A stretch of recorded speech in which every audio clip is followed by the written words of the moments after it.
Pessoal, vou mostrar para vocês agora o resultado das políticas de restrição ao acesso ao consumo do Michel Temer. Mostra para a direita, Jennifer. Mostra aqui na frente, no vídeo da frente, para pegar bem amplo isso. Isso é o resultado, gente, do aumento do combustível.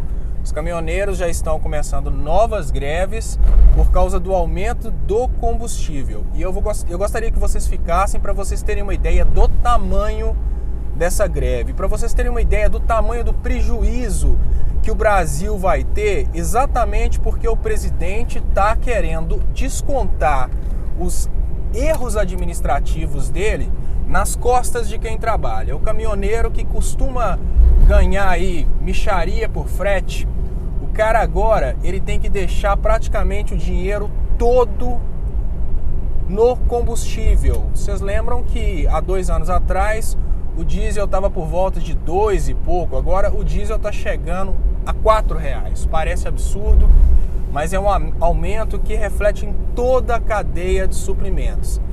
Agora, qual que é o grande problema? O grande problema é que quando a gente tem esse aumento no diesel, não é só o caminhoneiro que não tem lucro naquilo que ele está fazendo, não.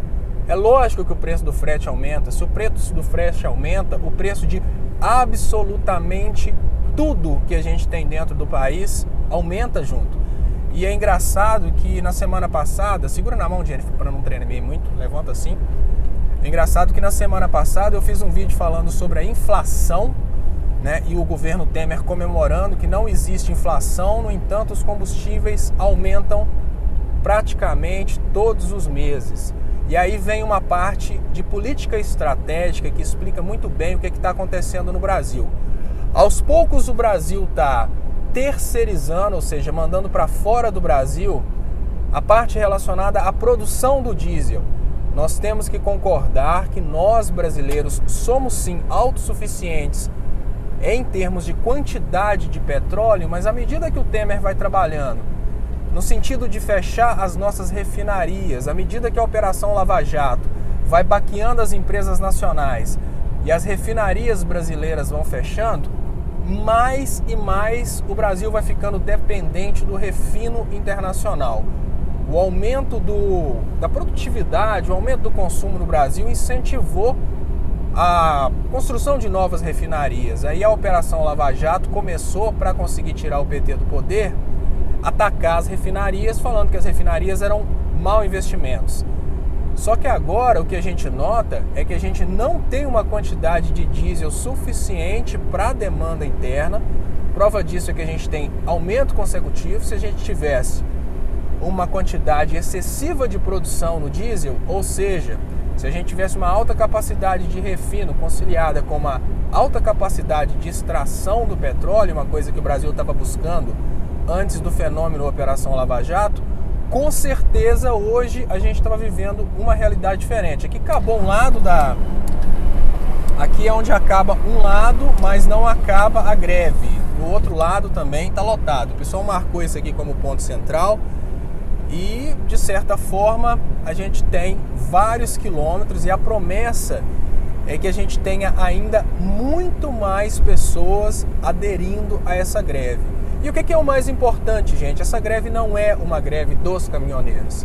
Essa greve é uma greve da produtividade brasileira. Essa greve significa que hoje os produtos estão ficando mais caros, significa que hoje tem uma dificuldade maior de colocar os produtos na mesa do brasileiro, significa que absolutamente toda a cadeia produtiva está sendo, de certa forma, prejudicada com o aumento consecutivo no preço do combustível.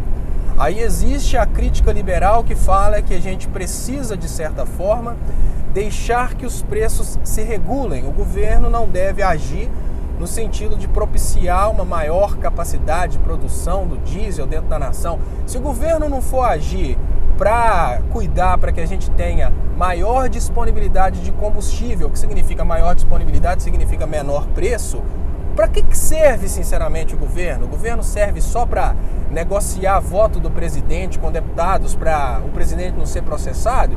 Ou o governo serve somente para receber lá 30 e poucos mil reais, mais os centenas de milhares de reais de verbas indenizatórias de gabinete, companhia limitada. Não, o governo deveria sim estar trabalhando não pelos especuladores e não pelos donos de banco. O governo tinha que estar criando políticas monetárias, políticas fiscais e políticas de produtividade para esse pessoal que está aqui, ó, que gostaria de estar trabalhando. Você pode ter certeza que os comentários agora, essa mesma turma que se manifestou pela saída da Dilma e foi exaltada por grupos como o MBL, grupos como Vem Pra Rua, agora que eles estão contra o governo Temer, certamente eles vão ser chamados de vagabundos, mas são pessoas que estão lutando por uma melhor qualidade de trabalho, lutando por melhores preços na matéria-prima do trabalho deles, que é o diesel, e automaticamente, com melhores preços na matéria-prima do trabalho deles,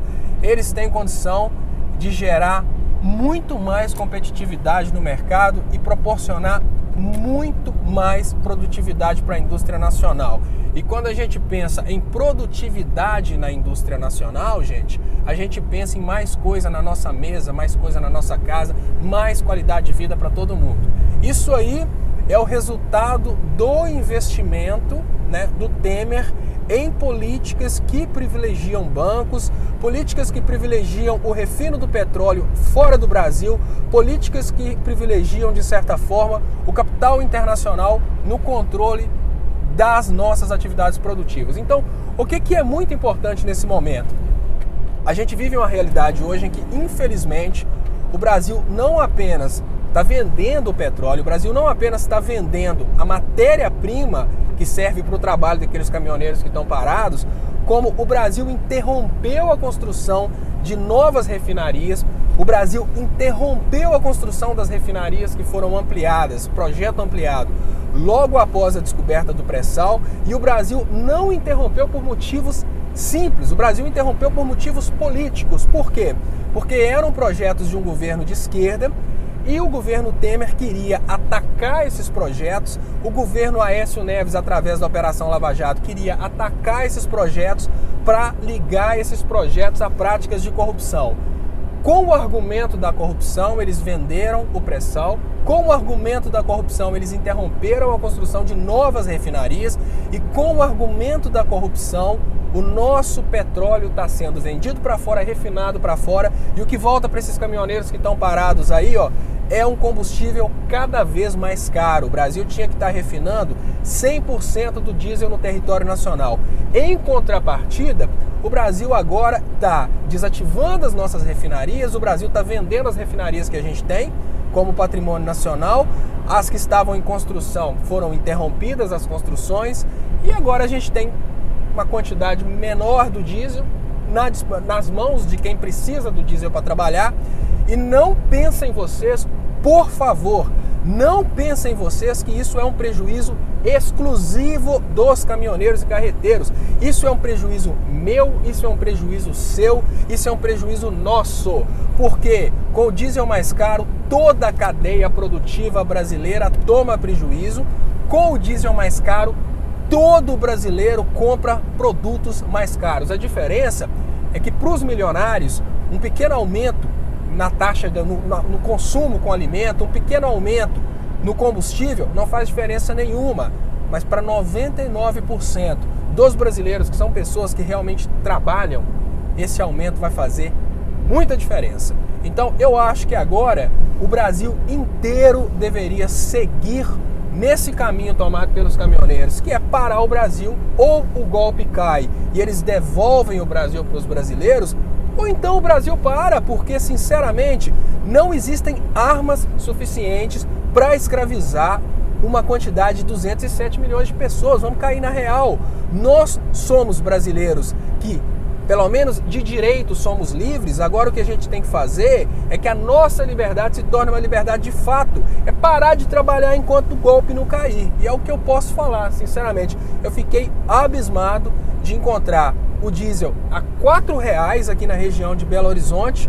E eu fiquei, sinceramente, é triste saber que o diesel aumentou, mas eu fiquei feliz de saber dessa atitude dos caminhoneiros de estarem agora parando para reclamar, porque eles pararam na época do governo Dilma e parecia que eles iam deixar tudo para lá agora que o Temer está no poder. Mas tomara que as outras classes de trabalhadores sigam o exemplo deles e tomara que o Brasil inteiro entenda que o aumento no preço do diesel não é prejuízo exclusivo do caminhoneiro e do carreteiro. O aumento do preço do diesel é prejuízo meu, é prejuízo seu, é prejuízo nosso. Pode não ser prejuízo de uns deles, que é menos de 1% da sociedade brasileira.